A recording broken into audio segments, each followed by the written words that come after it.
sarili mong buhay. Huwag kang makialam sa buhay na may buhay para wala kang maging kaaway.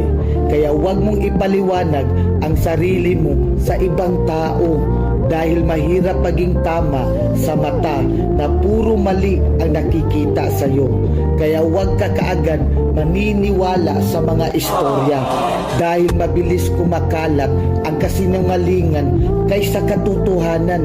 Kaya kapag nanira ka na walang basihan at gumawa ka ng kwento na walang basihan, inggit at chismosa ang tawag sa iyo.